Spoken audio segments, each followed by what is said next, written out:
गुरुकुल की इस व्याख्यान श्रृंखला में आप सब लोगों का स्वागत है। मैं doctor Pankaj Kumar Mishra Saint Stephen's college के संस्कृत विभाग में एसोसिएट प्रोफेसर हूं और आप लोगों के सामने निरंतर भाषा विज्ञान के कुछ तत्वों को लेकर के उपस्थित हूं। इनके कुछ विषयों को लेकर के आपके सामने व्याख्यान दे रहा हूं और उसी में हम लोग भाषा दर्शन की चर्चा कर रहे थे। और इससे पूर्व के व्याख्यान में हमने एक जो भाषा चिंतन के विषय में जो आम जो पाठक होते हैं, जो चिंतक होते हैं, उनके मन में किस प्रकार के ऊहापोह उत्पन्न होते हैं, हमने उसका विमर्श किया था। भाषा की नित्यता, भाषा की अनित्यता, उसको जानने का प्रयास किया था और सविशेष और अपना मैंने आग्रह भाषा की अनित्यता के प्रति, शब्द की अनित्यता के प्रति प्रकट किया था। इसके बाद हमने अवान्तर व्यापार, वाक्यार्थ ज्ञान, पदार्थ संसर्ग बोध, इन तत्वों को भी जाना जो कि भारतीय भाषा दर्शन में आवश्यक है जिसे जानना। इसके साथ ही हमने अपने को यह भी जाना कि शब्द प्रमाण का वयम, इसकी भी एक विस्तृत व्याख्या आपके सामने प्रस्तुत की थी। अब इसके बाद एक प्रश्न उत्पन्न होता है कि जो हम शब्द बोलते हैं, हमने ये कहा कि शब्द का निर्माण हमने किया, शब्द के अर्थों का भी विनिर्माण हम स्वयं करते हैं। अर्थात जो शब्द का क्या अर्थ ग्रहण किया जाना चाहिए उसका भी निर्धारण हम स्वयं करते हैं। वक्तुर इच्छा होती है लेकिन ग्राह्यता श्रोता की ही होती है। वक्ता अपने इच्छा से कुछ भी बोले लेकिन श्रोता को अगर वो ग्राह्य नहीं होगा वक्तुर इच्छा, तो फिर वहां पर अनर्थ उत्पन्न होता है, अर्थ नहीं होता है। तो हमारे प्राचीन भाषा वैज्ञानिकों ने इस ओर विमर्श करने का प्रयास किया कि जो शब्दों के अर्थ हम लेते हैं, कतिपय अर्थ तो प्रसिद्ध होते हैं, कुछ अर्थ जो है हमें संस्कार से ही ज्ञात हो जाते हैं, लेकिन उस संस्कार में भी उस अर्थ के विनिश्चय के सहायक तत्व क्या होते हैं, कौन कौन से ऐसे जो नजदीकी कारण होते हैं वे उस अर्थ का विनिश्चय करते हैं। ये एक बड़ा ही महत्वपूर्ण विषय है, महत्वपूर्ण तर्क है। साहित्य दर्पणकार हो जो बहुत बाद के हैं, लेकिन इससे पूर्व ही वाक्यपदीय में भर्तृहरि ने ऐसे 14 तत्वों को चिह्नित किया। यानी अर्थ के निश्चय में कौन कौन से सहायक तत्व होते हैं उनको 14 प्रकार से वर्गीकरण उन्होंने किया। मित्रों, एक चीज और ध्यान रखना है कि यह सहायक तत्व स्पष्ट रूपेण हम कोई पॉकेट में लेकर के नहीं चलते या कहीं हम डायरी में लिख करके नहीं चलते कि इसके प्रयोग से तब हम इसका अर्थ लेंगे, बल्कि समय काल गति से जो उत्पन्न होने वाले हमारे बौद्धिक संस्कार होते हैं, उन संस्कारों के आधार पर ही हम उसका अर्थ लेते चले जाते हैं। तदनुसार ये 14 तत्व पहले हम लोग जाने। पहले कारिका जानते हैं। ये कारिका क्या है? संयोगश्च विप्रयोगश्च साहचर्यम विरोधिता अर्थम प्रकरणम लिंगम शब्दस्यान्यस्य सन्निधिः सामर्थ्यमौचिति देशः कालो व्यक्तिः स्वरादयः शब्दार्थस्यानवच्छेदे विशेष स्मृति हेतव। अब एक एक करके हम इसमें देखें। संयोगश्च विप्रयोगश्च साहचर्यम विरोधिता अर्थम प्रकरणम लिंगम शब्दस्यान्यस्य सन्निधिः सामर्थ्यमौचिति देशः कालो व्यक्तिः स्वरादयः शब्दार्थस्यानवच्छेदे विशेष स्मृति हेतव। देखिए कौन कौन से हैं? संयोग, विप्रयोग, साहचर्य, विरोधिता, अर्थ, प्रकरण, लिंग, अन्य शब्द की सन्निधि, सामर्थ्य, औचिति, देश, काल, व्यक्ति और स्वर। ये 14 प्रकार हैं, ये 14 तत्व हैं जिन तत्वों के आधार पर हम शब्दों के अर्थ को ग्रहण करते हैं। अब देखें, एक एक को हमें समझना है कि ये चाहे संयोग क्या है या विप्रयोग क्या है आदि। तो मित्रों, अगर हम इस तत्व को जाने कि यह संयोग क्या है और विप्रयोग क्या है, तो सबसे पहले लें संयोग। यद्यपि संयोग शब्द का सामान्य अर्थ है किसी चीज का जुड़ना, नहीं, यहां पर प्रसिद्ध अर्थ का जुड़ना है। किसी किसी व्यक्ति के संदर्भ में कोई विशेष घटना, कोई विशेष भाव, कोई विशेष उपाधि, कोई विशेष लक्षण प्रसिद्धि को प्राप्त कर लेते हैं। तदनुसार उस प्रसिद्धि के आधार पर उस व्यक्ति का अर्थावबोध होता है। अब उदाहरण के लिए सशंख चक्रो हरिः। अब भाई हरि शब्द का अर्थ यहां पर क्या लेना है? अगर आप हरि शब्द के अर्थ लें तो हरति चित्तान, हरति क्लेशान, हरति प्राणान, कई प्रकार के अर्थ हैं। हरि का अर्थ विष्णु भी है, हरि का अर्थ शेर भी है। तो यहां पर अर्थ क्या होगा? तो वहां पर देखिए कह रहे सशंख चक्रो हरिः, शंख और चक्र के साथ, शंख और चक्र वाले। अब शंख और चक्र का संबंध किससे है? किसके हाथ में शंख है, किसके हाथ में चक्र है? तो फिर हम अपनी बुद्धि पर जोर डालते हैं और हमें स्मृति में आती है कि अरे ये जो शंख और चक्र तो भगवान विष्णु के सानिध्य में है, के संयोग में रहने वाले तत्व हैं। तो इसीलिए सशंख चक्रो हरि के आधार पर यहां पे हरि शब्द का अर्थ क्या हो जाएगा? विष्णु। इसी तरह वंशीधारी, भाई वंशी बजाने वाले तो ढेर सारे हैं,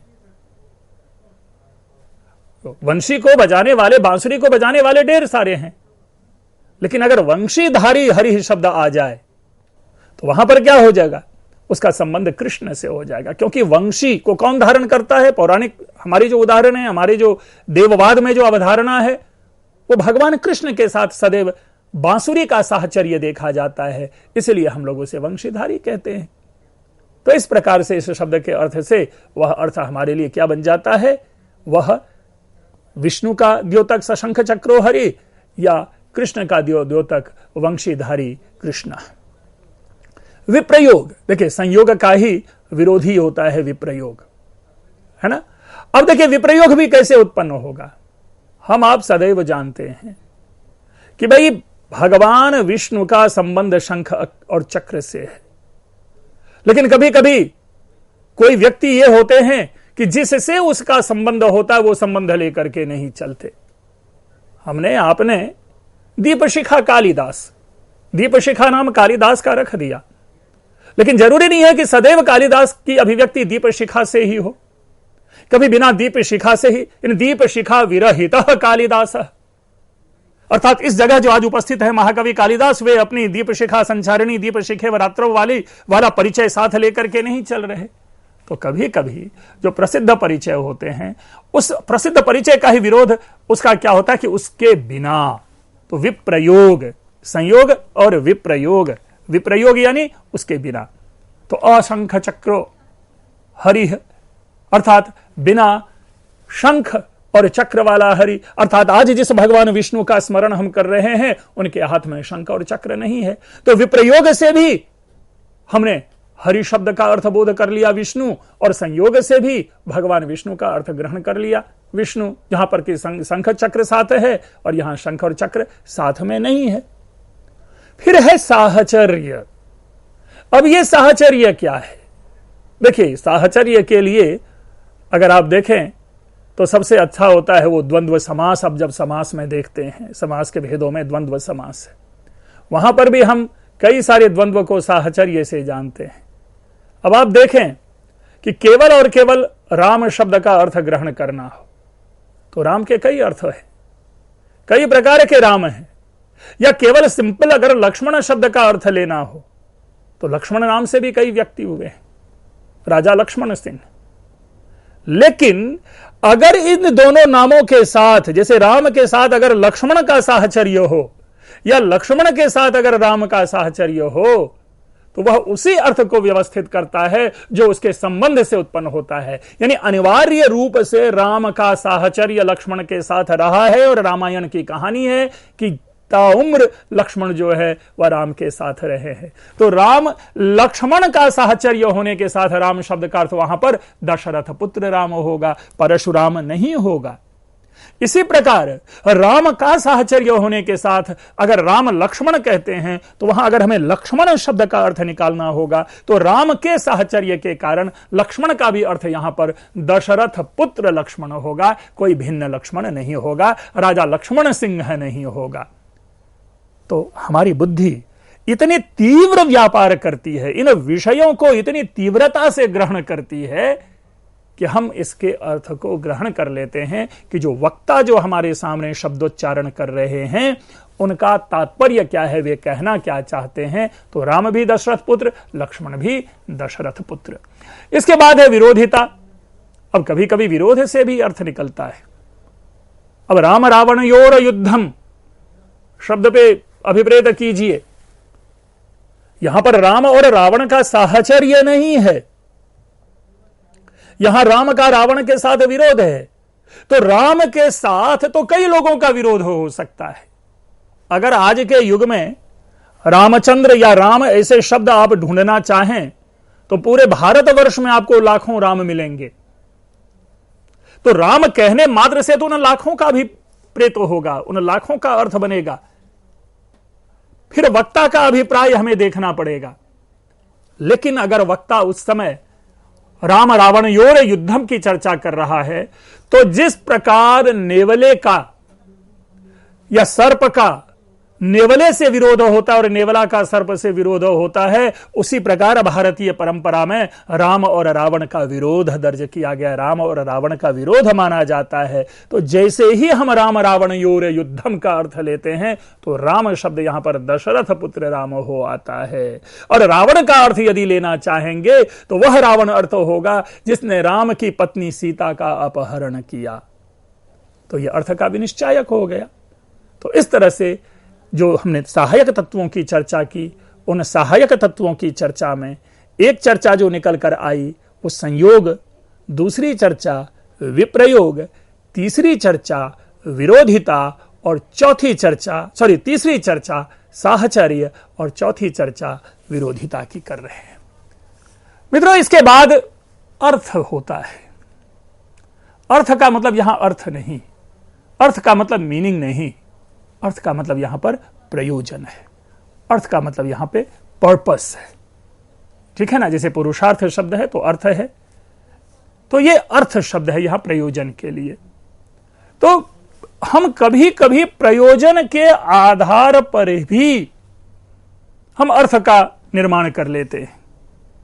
अब आप देखें, एक सामान्य शब्द है गुरुकुल। गुरुकुल कहने मात्र से भारतवर्ष की जो प्राचीन परंपरा के आधार पर जो स्थापित शिक्षण संस्थाएं हैं वे सारे गुरुकुल कहलाते हैं। जैसे विद्यापीठ भी कह लें, अर्थात जो प्राचीन पारंपरिक प्रणाली से जहां पर संस्कृत की शिक्षा दी जाती है उसे गुरुकुल कहते हैं। तो अगर हम वहां पर कहें कि ते गुरुकुले पठंती, है ना, कि वे गुरुकुल में पढ़ते हैं, तो उस जगह पे गुरुकुल का अर्थ जो हो जाएगा वह प्राचीन पारंपरिक प्रणाली को अपनाने वाले जो शिक्षण संस्थान है वह होगा। लेकिन जब प्रयोजन इस दृष्टि से हम देखते हैं, देखिए, अगर हम इसी जो जहां से आप ये व्याख्यान ले रहे हैं, इस व्याख्यान का भी जो प्रसारक है वो गुरुकुल है, तो यहां पर गुरुकुल जो है ये इस प्रयोजन में होगा कि जहां पर हम इस व्याख्यान को सुनते हैं, जिस जगह से इस व्याख्यान की प्राप्ति होती है, अर्थात जो आपके प्रयोजन को सिद्ध कर रहा है वो एक भिन्न अर्थ में आ जाएगा और इस समवाय को आप वहां पर अभिप्रेत करेंगे। ये तो लौकिक उदाहरण हुआ। लेकिन हमारे जो पारंपरिक उदाहरण दे रहे हैं, मुक्तये हरिम भज, भाई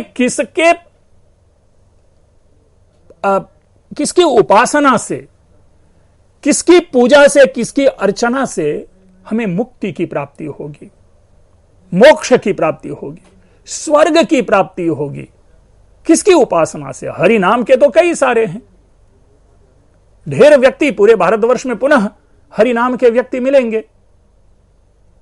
तो यहां हरिम भजा मुक्तये हरिम भजा। अब मोक्ष हमें कौन देगा? हमें पुण्य से कौन आबद्ध करेगा? हमें सारे पापों से निर्मूल कौन करेगा? अर्थात अपने सारे पापों के विनाश के लिए किनको भजो? हरिम भजा मुक्तये, मुक्ति के लिए। तो यहां पे प्रयोजन मुक्ति है, उस प्रयोजन का सिद्धिकर्ता हरि है, हरि उस प्रयोजन का सिद्धिकर्ता विष्णु है। इसलिए यहां अगर मुक्तये हरिम भजा कहा गया तो हरिम शब्द का अर्थ या हरि शब्द का अर्थ विष्णु हो जाएगा। तो अर्थ भी एक विनिश्चायक तत्व बनकर उभरा हमारे सामने। इस अर्थ के आधार पर हम कतिपय अर्थ को ग्रहण कर लेते हैं। मित्रों, कई प्रकार से प्रसंग से भी हम अर्थ लेते हैं। कई जगह प्रसंग से भी हम अर्थ लेते हैं। प्रकरण, बातें कोई चल रही होती है, उनमें से हम अर्थ ग्रहण करते हैं। अब एक छोटा सा वाक्य है, सर्वम जानाति देवः।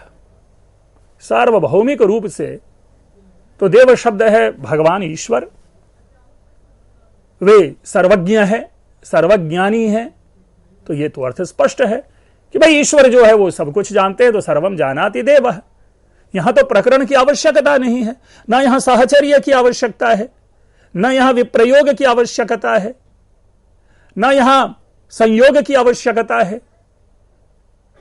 तो फिर यहां तो सामान्य अर्थ बन गया। लेकिन कोई राज दरबार में कोई प्रजा राजा के सामने न्याय मांगने के लिए आया है और वहां पर वह प्रजा अपने राजा को संबोधित करते हुए कह रहा है सर्वम जानाति देवः, कि हे राजा आप सब कुछ जानते हैं।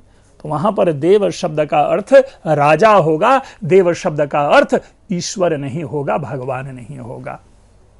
तो प्रसंग में भी हम शब्द के अर्थ को ग्रहण कर लेते हैं, शब्द के अर्थ को जान लेते हैं। और यही कारण है कि जब हम साहित्य पढ़ते हैं, जब हम शास्त्र पढ़ते हैं, तो अगर बिना प्रकरण को पकड़े अगर हम अर्थ लेकर के चलते हैं तो वो अनर्थ होता है। तो भर्तृहरि ने उस ओर भी इशारा किया कि प्रकरण भी जो है वो अर्थों का विनिश्चायक होता है। जो पुनः सैंधव माने भी अगर प्रकरण के आधार पर अर्थ लिया जाए तो सैंधव जो है, सेंधा नमक है। गुरु भोजन कर रहे हैं तो भाई उनको भोजन करते समय वो नमक मांगेगा। तो उस प्रकरण के आधार पर सैंधव शब्द जो है वो नमक का बोधक होगा, लवण का बोधक होगा।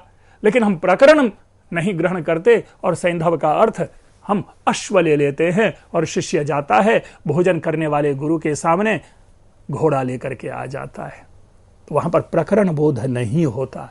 इसलिए प्रकरण के आधार पर भी मित्रों अर्थ ग्रहण होता है। इसी के साथ एक और है लिंग। अब ये लिंग समझें क्या है। यहां पर लिंग ध्यान रखेंगे, लिंग का मतलब यहां पर पुल्लिंग, जेंडर नहीं है, पुल्लिंग स्त्रीलिंग या नपुंसक लिंग नहीं है। यहां पर लिंग जो है इसका अर्थ ये चिन्ह है, लक्षण है, जिस आधार पर किसी का परिचय बने। कुपितो मकर ध्वज, भाई काम मकर ध्वज जो है वो कामदेव है। यहां पर कामदेव जो है वह क्रुद्ध हो गया। अब कैसे लिंग पहचान है? तो जो कामदेव का की जो पताका है उस पताका पर मगरमच्छ का चिन्ह है, मकर का चिन्ह है। इसलिए वहां पर मकर ध्वज जो वो शब्द है, तो कुपितो मकर ध्वज, यानी अपनी पताका से उस पहचान को लेकर के चल रहे हैं। तो मकर ध्वज का अर्थ कामदेव हुआ। मित्रों यही कारण है कि जरा आप समझें, जो महाकवि दंडी हैं, महाकवि दंडी अपने दशकुमार चरितम में एक प्रसंग में मित्रगुप्त नामक एक चरित्र है, उस चरित्र की प्रेमिका उनको ओष्ठ उनका काट लेती हैं, तो उनके होठ पे घाव हो जाते हैं, जिस कारण वे ओष्ठ वर्ण का उच्चारण नहीं कर पाता। अब ऐसे में उनको कामदेव बोलना है, और कामदेव के लिए सामान्यतया जो शब्द प्रयोग में आते हैं उसमें किसी न किसी रूप में ओष्ठ शब्द विद्यमान होते हैं। तो वहां पर उस मकर ध्वज की जगह पर वे नक्रकेतन शब्द प्रयोग करते हैं। नक्रकेतन और नक्र जो है वो भी घड़ियाल के लिए आता है, केतन जो है वो पताका के लिए आता है, और तदनुसार अपने उस चरित्र को ओष्ठ विरहित वर्ण देते हैं दंडी, और वह नक्र ध्वज बनता है। लिंग, पहचान, चरित्र, लक्षण, ठीक है। और ये स्वाभाविक है। हम लोग भी कई बार, अगर आप राजमार्ग में आने वाले आप व्यक्ति को नहीं पहचानते, लेकिन अगर वो ध्वज साथ लेकर के चल रहा है, फ्लैग लेकर के साथ चल रहा है, तो उस फ्लैग से हम पहचान ले लेते हैं कि वह फ्लैग जो है हमारे लिए वहां पर लिंग बनकर आता है, और उसी से हम पहचान लेते कि अमुक व्यक्ति किस मार्ग का अनुयायी है, किस सिद्धांत का अनुयायी है। हिंदी में बड़ी प्रसिद्ध एक पंक्ति है, गगन में छाए हैं घनश्याम, गगन में छाए हैं घनश्याम। अब यहां देखें कि घनश्याम शब्द का अर्थ तो सामान्य रूप से सर्वत्र क्या है? कृष्ण है। लेकिन यहां पर गगन में छाए हैं घनश्याम, तो ये गगन में कृष्ण छाए हुए हैं, ये अर्थ नहीं है, बल्कि यहां पर अर्थ हो जाएगा लिंग के आधार पर काले कजरारे बादल, कि गगन में काले कजरारे बादल छाए हुए हैं। घन श्याम, घन बादल, श्याम ब्लैक कलर, काले कलर का। तो इस तरह से जो चिन्ह है, जो परिचय है, गौर वर्ण, श्याम वर्ण, इसी तरह अन्य जो किसी की पहचान है, उन चिन्हों के आधार पर हम, अब देखिए, जो अगर आपको स्मरण आ रहा हो, मैं फिर उदाहरण देता हूं कि जो किरातार्जुनीयम महाकाव्य का पहला पद्य यदि स्मरण में आ रहा हो, तो श्रियः कुरुणाम अधिपस्य पालिनीं प्रजासु वृत्तिं यमयुंक्त वेदितुम सवर्ण लिंगी विदितः समाययौ युधिष्ठिरम द्वैत वने वनेचर। यह पंक्ति है वहां पर। अब देखिए, सिंपल आप वर्णिलिंगी शब्द को हटा दीजिए, और अगर आप वर्णिलिंगी शब्द वहां पर नहीं लगाया जाएगा, तो वनेचर का विशिष्ट अर्थ का बोध नहीं हो पाएगा। वो वनेचर कौन है? कई वनेचर हो सकते हैं, जंगल में रहने वाला कोई वहां प्राणी हो सकता है, लेकिन सविशेष उनका लिंग निर्धारण किया गया, उनका लक्षण, उनका चिन्ह बनाया गया, और वो ब्रह्मचारी वेशधारी। तो ब्रह्मचारित्व जो है वह उसका लिंग बनकर आता है। तब जाकर के अभिज्ञान होता है कि यह वही व्यक्ति है जिसे गुप्तचर बना करके युधिष्ठिर ने दुर्योधन के शासन प्रबंध को जानने के लिए भेजा था। इसी प्रकार अगर कुमार संभवम के 5वें सर्ग में आकर के देखें, जहां पर कि अथाजिना षाढ़ धर आदि करके जो है, और वहां पर पुनः ब्रह्मचारी वेशधारी शिव के लिए लिंगी शब्द का प्रयोग आया है। तो मित्रों, ये कुछ ऐसे तत्व हैं, लिंग, पहचान, अभिज्ञान, ऐसे ये चीजें हैं जिसके आधार पर भी हम शब्दों के अर्थ को ग्रहण करते हैं। तो ये जो 14 है, उस 14 में से ये 7वां तत्व है जिसे हमने जाना। मित्रों, इसके बाद जो और अन्य विषय उपस्थित होते हैं हमारे सामने, वो इस प्रकार हैं, और वह इस प्रकार है कि देखिए, अन्य शब्द की सन्निधि, सामर्थ्य, शब्दों में सामर्थ्य होता है, औचित्य, ये जो औचित्य है, एप्रोप्रिएटनेस। कभी कभी देश काल के आधार पर भी शब्द के अर्थ बदलते हैं। मैंने जो भी प्रारंभ में घर्म और घाम का किया, वो देश के आधार पर, स्थान के आधार पर हुआ, क्योंकि अलग अलग स्थान पे शब्द के अलग अलग अर्थ बन जाते हैं, या अलग अलग अर्थों के लिए अलग अलग शब्द प्रयोग में लाए जाते हैं। इसी प्रकार काल, ये काल को भी समझना पड़ेगा। काल समटाइम्स जो आप वर्तमान, भूत, भविष्य है, उस संदर्भ में नहीं, उसे भिन्न संदर्भ में भी देखेंगे। और तो और स्वर देखें, जो व्यक्ति का स्वर है, वह स्वर भी शब्द के अर्थ का विनिश्चायक होता है। इसके भी उदाहरणों को हम लोग जानेंगे। मित्रों, जो मूल विषय निकल कर आया अर्थ के विनिश्चायक तत्व से पहले, और अर्थ के विनिश्चायक तत्व को जानने के बाद, एक अन्य जो इसमें उपसंहार की बातें हैं, उनको भी जानना जरूरी है। अगर आप देखें कि भारतीय ज्ञान परंपरा में भाषा दर्शन का विकास वैदिक काल से आरंभ होकर आज तक गतिमान है। संस्कृत भाषा के दार्शनिक पक्ष का जितना गहन चिंतन तथा विवेचन यहां के दार्शनिकों ने किया, उतना अन्य भाषाओं में अप्राप्त ही है। अर्थात जितना गहन चिंतन, जितना विस्तार के साथ चिंतन, जितना विस्तृत चिंतन भारतीय ज्ञान परंपरा में है उतना विश्व के किसी भी सभ्यता और संस्कृति में नहीं पाया जाता। वेद से प्रसूत जो भाषा विषयक अवधारणा के ऊपर कोई भी तत्व या विवेच्य अवश्य जो है वो अवशिष्ट नहीं रह गया। अर्थात भाषा विषयक चिंतन के बारे में जब भी कोई व्यक्ति नया चिंतन लेकर के आएगा तो वह चिंतन पहले से ही वैदिक परंपरा में विद्यमान होगा। यह भी चीज हमें ध्यान रखना है।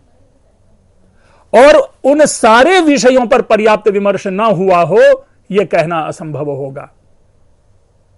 केवल और केवल भारतीय उपमहाद्वीप में इस विषय पर इतना व्यापक विश्लेषण हो चुका है कि मेरी दृष्टि में संप्रति इस पर विमर्श योग्य कुछ रह ही नहीं गया। अगर हमें इसका बोध नहीं है तो यह हमारा अज्ञान है, क्योंकि हमने उतनी पढ़ाई की नहीं, अपने वैदिक शास्त्रों का उतना विमर्श किया ही नहीं।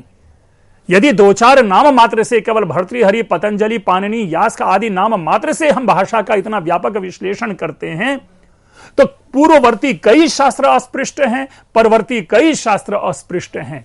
अलग अलग व्यक्ति ने एक एक शास्त्र का अलग अलग अध्ययन अवश्य किया होगा और सारे अध्ययन को यदि मिला दें तो मैं पुनः कह रहा हूं कि भारतीय चिंतन परंपरा में भाषा के विभिन्न तत्वों को लेकर के विमर्श योग्य कुछ भी नहीं रह गया। और यही कारण है कि विदेशियों को आश्रय लेना पड़ा तुलनात्मक भाषा विज्ञान का, क्योंकि अन्य भाषाओं के तुलना का ज्ञान उनके पास नहीं था। और उस तुलनात्मक भाषा विज्ञान की भी नींव हम भारतीयों ने ही रख दी थी पतंजलि आदि के माध्यम से। अब वही जिस प्रकार के तथाकथित अभिनव विमर्श इस विषय में प्राप्त हो रहे, ये सारे किसी न किसी रूप में पुनरावृत्ति ही है, पिष्टपेषण ही है। या यूं कहे, इसके पश्चात भाषा विषयक सारे चिंतन पूर्णता को प्राप्त हो चुके हैं। कुछ भी नूतन अन्वेष्टव्य नहीं है। और यही कारण है कि पाश्चात्य भाषा वैज्ञानिकों को तुलनात्मक भाषा विज्ञान का आश्रय लेना पड़ा। मित्रों, मैं हमेशा कहता हूं, स्टीफन हॉकिंस का नाम आपने सुना होगा। स्टीफन हॉकिंस ने कहा था कि एक निश्चित समय के बाद जो फिजिक्स है वो फिजिक्स नहीं रह पाएगा, क्योंकि फिजिक्स के सारे विषयों का चिंतन कर लिया जा चुका होगा। उसी प्रकार मैं कहता हूं भाषा विज्ञान के बारे में कि भाषा विज्ञान में कुछ भी अवशिष्ट नहीं रह गया है। अगर अवशिष्ट है भी तो वहां तक हमारी दृष्टि नहीं गई है। अस्तु, भाषा दर्शन के संदर्भ में वैदिक परंपरा के उक्त समस्त विश्लेषण की पूर्णता हम पुनः उसी वाक्य से करना चाहेंगे कि सर्व ज्ञानमयो हि सः। ये सारा का सारा जो ये वैदिक चिंतन है, वैदिक परंपरा है, वो सारे ज्ञानों से युक्त है। मित्रों, आप लोगों ने ध्यानपूर्वक सुना।